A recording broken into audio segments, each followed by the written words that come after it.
Hello guys, ഞങ്ങളിപ്പോൾ വന്നിരിക്കുന്നത് കണ്ണൂരുള്ള snake പാർക്കിലാണ്. മെയിനായിട്ട് എടുത്തു പറയാനുള്ളത് സ്നേക്കുകളാണ് കൂടുതൽ.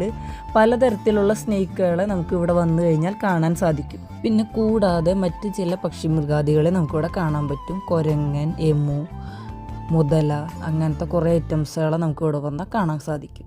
സത്യം പറഞ്ഞാൽ മുതലകൾ നമ്മളാദ്യം പറ്റിച്ച് ഞങ്ങൾ ആദ്യം പ്രതിമയാണെന്ന് വരെ വിചാരിച്ചു. പിന്നെയാണ് അവരൊക്കെ അനങ്ങണത് ഞങ്ങൾക്ക് മനസ്സിലായത്. അപ്പോഴാണ് മനസ്സിലായത് ഒറിജിനലാണ്.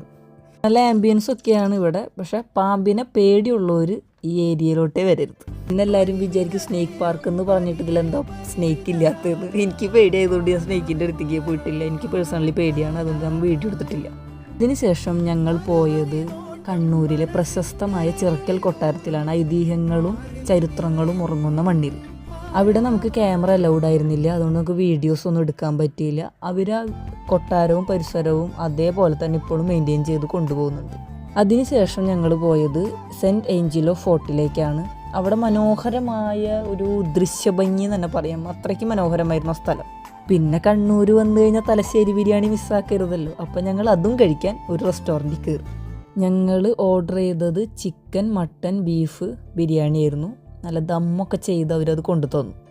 പിന്നെ ഞങ്ങൾ ഗോലി സോഡ ഓർഡർ ചെയ്തു. ഈ റെസ്റ്റോറൻറ്റിൻ്റെ പ്രത്യേകത എന്തെന്ന് വെച്ചാൽ ഇവിടെ ബിരിയാണി മാത്രമേ നമുക്ക് കിട്ടുള്ളൂ. അങ്ങനെ കണ്ണൂർ വിശേഷങ്ങൾ കഴിഞ്ഞു. എല്ലാവർക്കും